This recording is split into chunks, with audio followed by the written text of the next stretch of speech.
Salam Bapak Ibu Saudara terkasih di dalam nama Tuhan Yesus. Senang bisa bertemu kembali dengan Bapak Ibu semuanya. Dan kita berharap semua Bapak Ibu dalam keadaan sehat dan penuh sukacita yang daripada Tuhan. Baik Bapak Ibu, sebelum mendengarkan firman Tuhan yang disampaikan oleh hambanya Bapak Pendeta Dr. Andi Padri Adi Wiarjo Kusumo, mari kita siapkan hati kita masuk dalam hadirat Tuhan. Kita siapkan hati dan pikiran kita. Mari kita angkat pujian ini bersama-sama. Kita katakan semusim berlalu. Semusim berlalu, namun kau selalu peliharaku. Kasih dan setiamu tak pernah layu di hidupku. Mari kita katakan semusim berlalu. Musim berlalu, namun kau selalu peliharaku. Kasih dan setiamu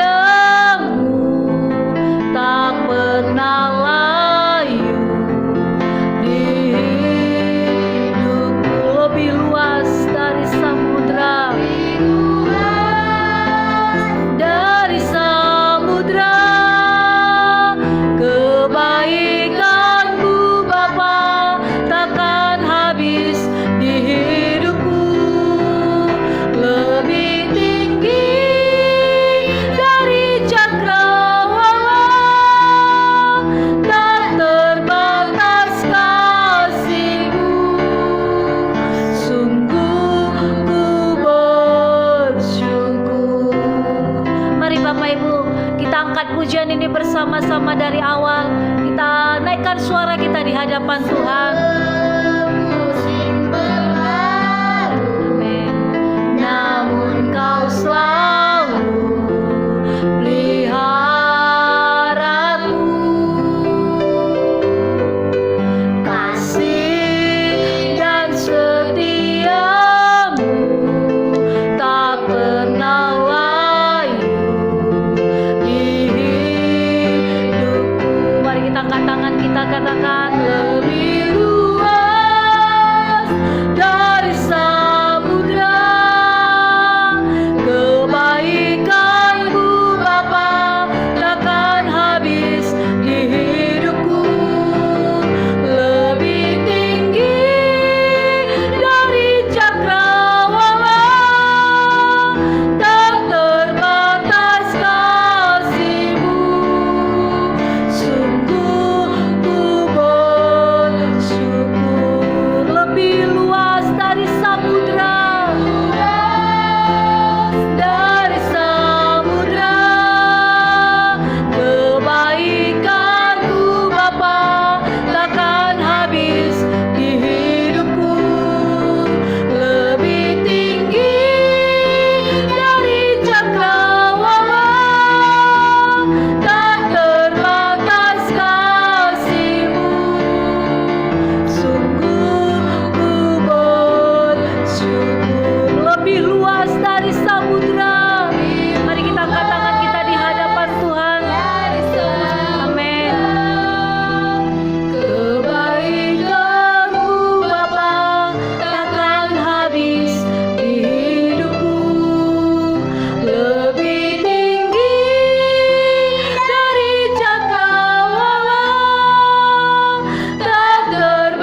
tepuk tangan bagi Allah kita.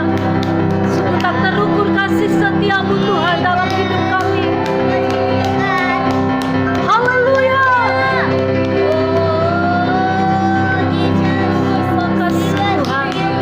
Terima kasih Yesus, terima kasih. Saat ini kami mau siapkan hati kami untuk mendengarkan firman-Mu ya Tuhan. Biar Tuhan yang mengurapi firman-Mu ya Bapa. Tuhan mengurapi hamba-Mu Bapak Pendeta Dr. Andi Padriadi Wiatjongkusumo yang menyampaikan pesan-pesan firman-Mu ya Tuhan. Biarlah ya Tuhan firman-Mu yang disampaikan itu boleh bertumbuh dalam kehidupan kami Tuhan. Kami mematahkan setiap pekerjaan-pekerjaan si jahat yang mengganggu hati dan konsentrasi pikiran kami. Kami patahkan, kami hancurkan di dalam nama Tuhan Yesus. Biarlah ya Tuhan kami boleh tertuju hanya kepada firman-Mu. Kami buka hati kami untuk firman-Mu. Berbicaralah Allah Roh Kudus, kami siap mendengarkan firman-Mu. Hanya di dalam nama Tuhan Yesus kami berdoa dan mengucap syukur. Haleluya. Mari Bapak Ibu yang siap mendengarkan firman Tuhan, bersama-sama kita katakan amin. Shalom saudara, apa kabar? Saya berdoa dan berharap saudara dalam keadaan sehat walafiat, tidak kurang satu apapun. Saya yakin dan percaya sepanjang malam hari ini Tuhan telah memberkati kita semuanya. Amin saudara. Baik, pagi hari ini tidak akan mengurangi hikmat Tuhan. Seberapa banyak yang bergabung bersama dengan kita pada pagi hari yang indah ini, tentu ini juga akan membuat kita semakin terus menyala-nyala, saudara, ya. Karena 2-3 orang berkumpul maka Allah hadir. Jadi biarlah apa yang sudah kita lakukan ini itu terus semakin membuat kita semakin semangat. Amin saudara. Jadi jangan lihat berapa yang hadir pada pagi hari ini, tapi lihat siapa yang hadir. Tentu Tuhan. Amin saudara. Haleluya. Baik saudaraku ya. Jadi buat saudara yang baru saja bergabung bersama dengan kami, we would like to welcome you to the channel of Khotbah Pendeta. Kami ingin menyambut saudara di saluran Khotbah Pendeta. Jangan lupa, don't forget to subscribe, untuk mensubscribe video atau saluran ini, dan jangan lupa pula untuk juga menyalakan lonceng notifikasi. Amin. Dan mari saudara, kita langsung saja kita buka pertemuan kita pada pagi hari ini dengan doa. Haleluya. Tak hentinya kami mengucap syukur ya Tuhan karena kebaikan-kebaikan yang Engkau limpahkan bagi kami. Kami mengucap syukur pagi hari ini Tuhan masih memberikan napas kehidupan bagi kami, kesehatan yang prima, tuntunan, penyertaan, kekuatan, pengurapan, dan biarlah kiranya penyertaan Tuhan terus menyertai kami sehingga apa yang boleh kami dengar pada pagi hari ini itu kembali akan menguatkan roh jiwa kami ya Tuhan, bahkan tubuh kami juga disehatkan di dalam nama Tuhan Yesus. Setiap kuasa-kuasa kegelap yang coba untuk mengganggu jalannya ibadah ini juga kami patahkan, hancurkan di dalam nama Tuhan Yesus. Makasih Bapa.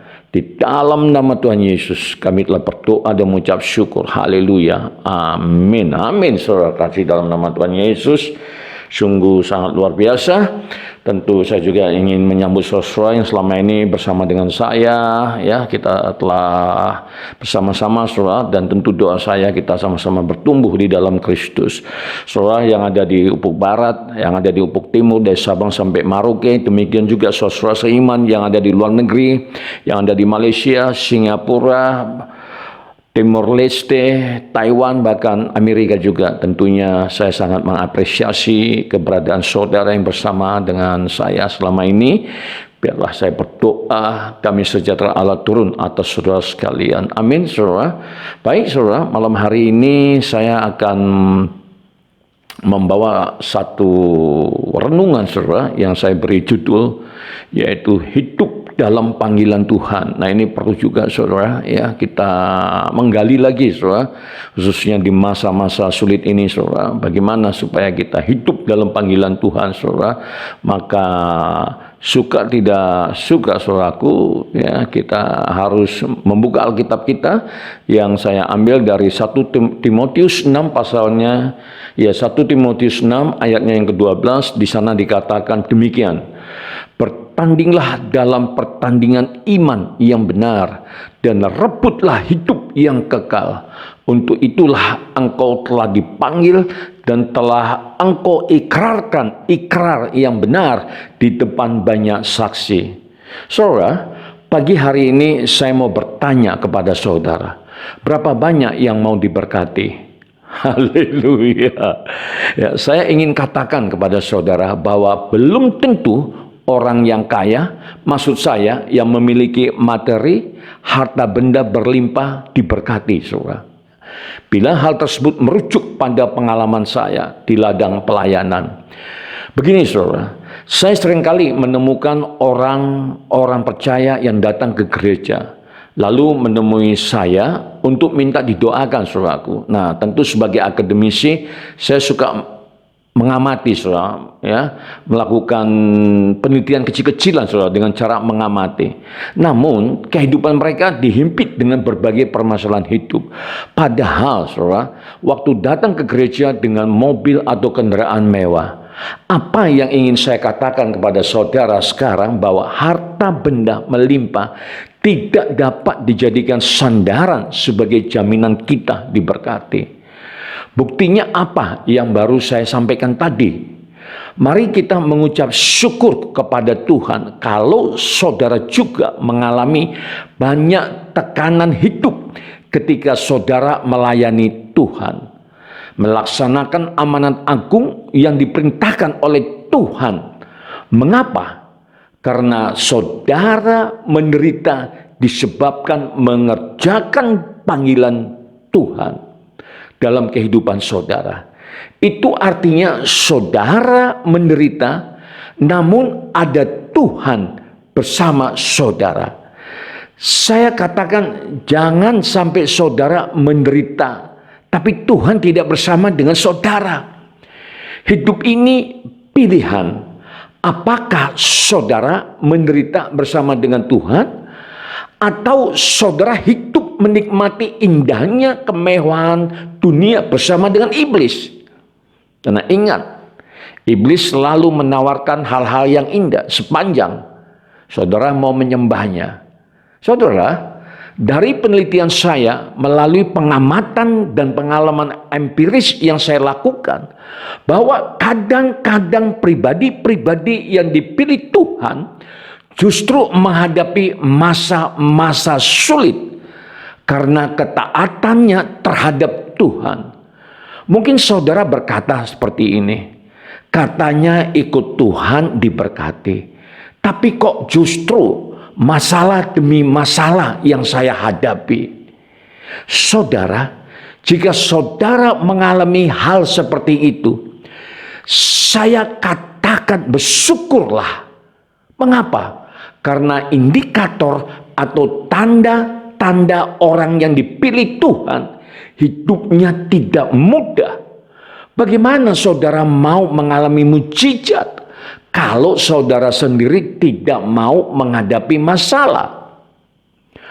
Permasalahan saudara banyak, tapi jangan mundur. Justru jadikan persoalan demi persoalan di ladang pelayanan, baik di dalam gereja maupun di luar gereja, di mana saudara diutus oleh Tuhan sebagai alatnya, menjadi suatu dorongan yang dahsyat untuk terus maju. Mengapa? Karena saudara berjalan bersama dengan Tuhan. Ingat saudara, sekali lagi, posisi saudara di sini hanya sebagai alatnya Tuhan. Artinya apa?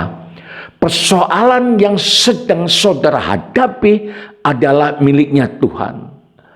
Tuhan yang akan menyelesaikan semua permasalahan melalui kehidupan saudara. Amin. Sebagaimana Alkitab katakan, di sana dikatakan demikian.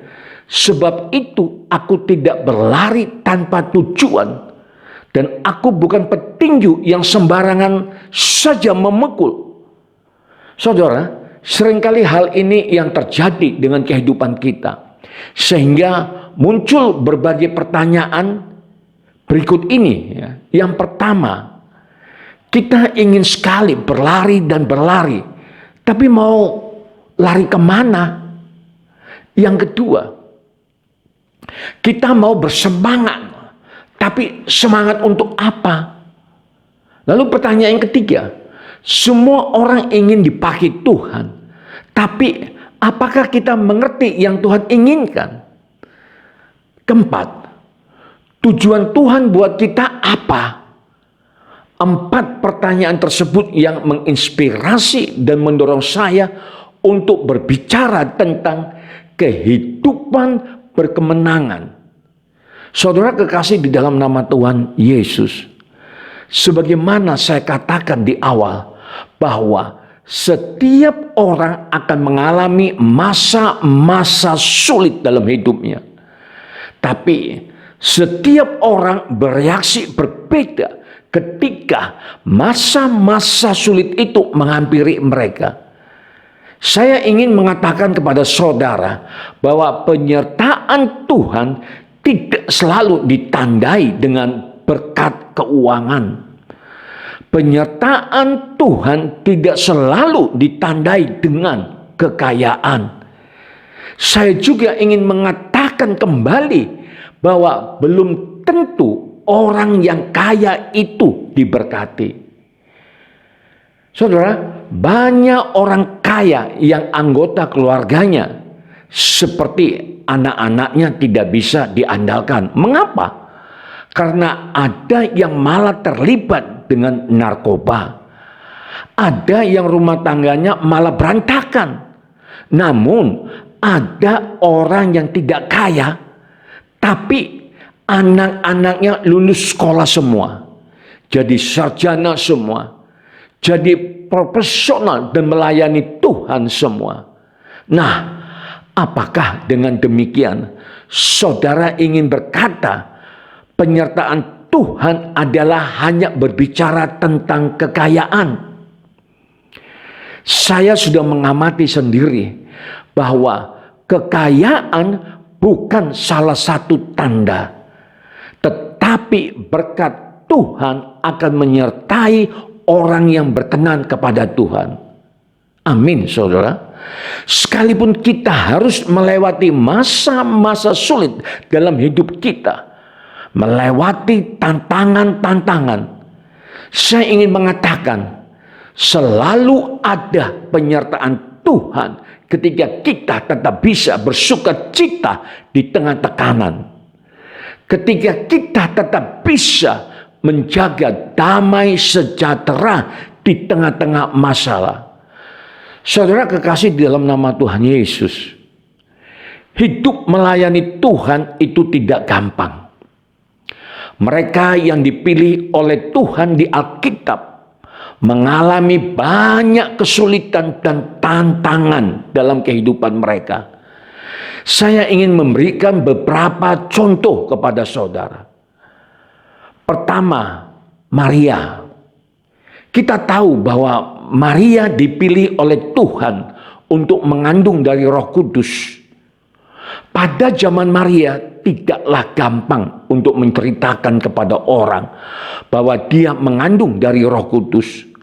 Apalagi zaman sekarang abad ke-21. Tiba-tiba ada anak gadis perutnya membengkak, hamil.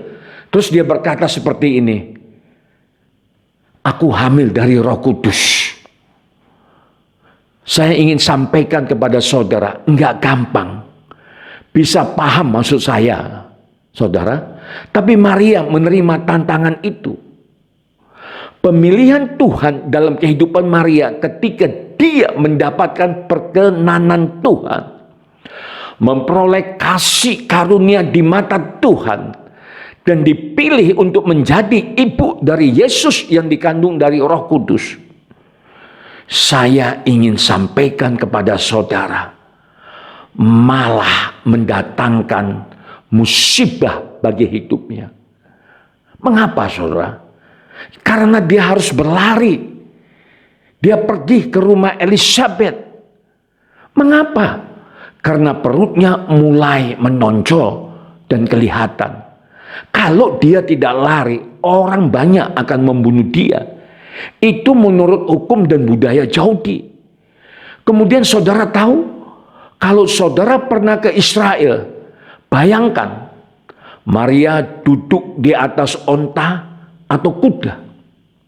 Dia duduk dengan perut yang besar, jalan di padang gurun, berhari-hari lamanya untuk mencari tempat pelarian. Kembali saya katakan, hal tersebut sangat berat dan tidak gampang. Dia lewati kesulitan demi kesulitan. Dan seringkali orang-orang yang dipilih Tuhan justru menghadapi masa-masa sulit karena ketaatannya kepada Tuhan. Lalu yang kedua, saudara, Yusuf, orang yang dipilih Tuhan. Yusuf nggak pernah hidup gampang, saudara. Kalau saudara menyelidiki firman Tuhan, Yusuf dari masa remajanya hidup susah terus. Dibenci saudara-saudaranya, dibuang ke sumur, dijual jadi budak orang, dan nggak cukup sampai di situ. Menjadi pembantu di rumah orang, ketemu bos yang genit, dipitnah dan dimasukkan ke dalam penjara. Nggak selesai sampai di situ. Dia dilupakan oleh saudara-saudaranya. Kehidupan Yusuf nggak pernah menyenangkan. Tapi itulah cara Tuhan untuk membawa Yusuf kepada rencananya yang sempurna. Kalau mau jadi penguasa atas Mesir dengan jalan biasa-biasa, mestinya Yusuf harus memiliki kompetensi khusus. Misalnya seperti zaman sekarang ini, harus lulus S1, S2, S3, dan seterusnya. Tapi jalan Tuhan itu unik, melalui jalan yang tidak pernah dirancang oleh manusia. Yusuf langsung dibawa keluar jadi penguasa atas Mesir setelah melalui proses demi proses. Barangkali ada di sini saudara yang mengalami hal yang sama. Sembari berkata, katanya ikut Tuhan, diberkati, tapi kok justru masalah demi masalah. Saya ingin katakan sekali lagi, saudara, mau bilang gini ya, saudara, bersyukurlah karena indikator atau tanda-tanda orang yang dipilih Tuhan hidupnya tidak mudah. Saudara setuju? Saya juga secara pribadi mengalaminya. Gereja yang akan dibakar oleh orang-orang yang tidak menyukainya. Gereja di mana saya melayani, yang saya gembalakan, saudara. Berbagai fitnah yang saya terima, dan masih banyak lainnya. Oleh karenanya, kita tidak boleh menjadi orang percaya yang gampang menyerah. Saya bersyukur kepada Tuhan karena Dia memberikan saya seorang istri hamba Tuhan. Ketika saya mengalami guncangan demi guncangan dalam kehidupan pelayanan, Pastor Nopita, istri saya, mengingatkan saya untuk tidak gampang menyerah.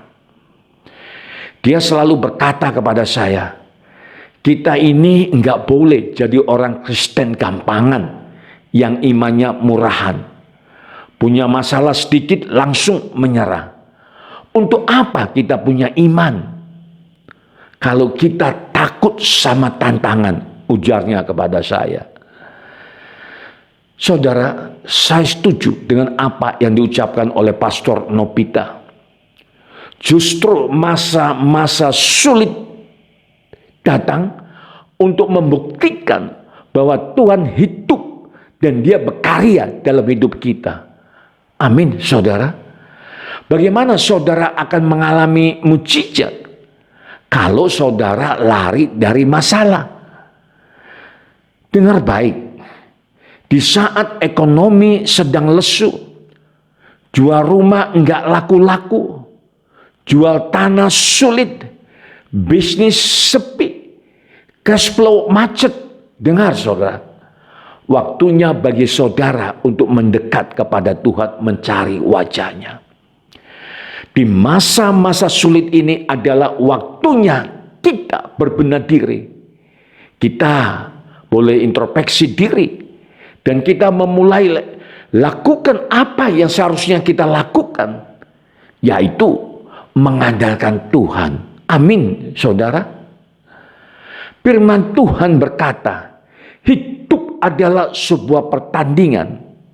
Dalam 1 Timotius 6 ayatnya yang ke-12, di sana dikatakan demikian. Bertandinglah dalam pertandingan iman yang benar dan rebutlah hidup yang kekal. Untuk itulah engkau telah dipanggil dan telah engkau ikrarkan ikrar yang benar di depan banyak saksi. Saudara kekasih di dalam nama Tuhan Yesus, hidup ini adalah sebuah pertandingan iman. Mari bertandinglah dengan cara yang benar. Saya mengutip apa yang Rasul Paulus katakan dalam 1 Korintus 16 ayat 8 sampai ayat 9. Mari kita baca bersama-sama, saudara. Di sana dikatakan demikian. Tetapi aku akan tinggal di Efesus sampai hari raya Pentakosta, sebab di sana banyak kesempatan bagiku untuk mengerjakan pekerjaan yang besar dan penting, sekalipun ada banyak penentang. Dalam ayat di atas dikatakan, Rasul Paulus mengambil keputusan untuk tetap tinggal di Efesus. Padahal banyak sekali orang yang menentang dia. Aneh sekali. Biasanya ketika kita masuk ke sebuah pelayanan dan di situ orang nggak suka sama kita, orang menentang kita, biasanya kita nggak mau lagi pelayanan di situ. Tapi Rasul Paulus malah mengatakan begini, aku akan mau tetap tinggal di sini karena di sini banyak kesempatan bagiku untuk mengerjakan pekerjaan yang besar dan penting. Saudara, bagaimana caranya saudara tetap bertahan di tengah-tengah masa sulit? Jawabannya ini, saudara, dan ini merupakan renungan kita pada pagi hari ini. Hiduplah untuk sebuah tujuan. Live for a purpose. Kalau saudara mempunyai tujuan dalam hidup ini, saudara mengerti apa yang harus saudara lakukan, tentu saudara tidak akan gampang menyerah apapun tantangannya. Amin, saudara. Tuhan Yesus memberkati. Saudara kekasih dalam nama Tuhan Yesus, biarlah apa yang boleh kita dengar pagi hari ini, saya berdoa dan berharap itu akan kembali meneguhkan kehidupan iman percaya kita. Yakin dan percaya, saudara, kalau kita tetap bersandar kepada kekuatan Tuhan, maka semua persoalan demi persoalan dapat kita lalui. Amin, saudara. Amin, saudara. Mari, sebelum kita mengakhiri renungan pada pagi yang indah ini, kita kembali satukan hati kita. Kita berdoa, saudaraku. Terima kasih Tuhan, Engkau telah berbicara kepada kami melalui firman-Mu. Engkau meneguhkan setiap kami, Tuhan, yang boleh mendengarkan firman-Mu pada pagi hari ini. Biarlah kiranya kuasa firman-Mu membimbing, menuntun kami, sehingga apapun persoalan yang kami hadapi hari-hari ini, kami tetap memandang Tuhan. Kami tetap mengandalkan kekuatan Tuhan. Terima kasih Bapa. Sungguh luar biasa pengajaran yang Kau berikan kepada kami pagi hari ini ya Tuhan. Terima kasih Tuhan. Secara khusus hamba-Mu berdoa untuk seluruh jemaat-jemaat yang tengah mengikuti program ini Tuhan. Renungan ini ya Allah. Biarlah Tuhan juga yang memberkati setiap mereka. Buatlah pekerjaan mereka berhasil Tuhan. Rumah tangga mereka juga Tuhan berkati, kota di mana mereka berada juga Tuhan berkati, negara, kerajaan di mana mereka tinggal juga Tuhan berkati. Dan biarlah kiranya lawatan Tuhan juga terjadi atas bangsa-bangsa di dalam nama Tuhan Yesus. Terima kasih Bapa. Terima kasih. Sepanjang hari ini kami akan melakukan berbagai rangkaian kegiatan, aktivitas, bahkan pekerjaan Tuhan. Berkati dan urapi. Terima kasih Bapa. Lindungi juga keluarga-keluarga kami Tuhan. Di dalam nama Tuhan Yesus.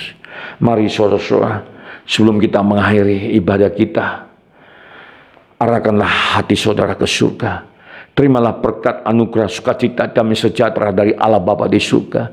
Cinta kasih Yesus Tuhan yang sempurna. Dan persekutuan dengan Roh Kudus yang manis. Itulah yang menyertai kita dari sekarang hingga Maranatha, bahkan sampai Tuhan Yesus datang kedua kali menjemput kita di awan-awan permai.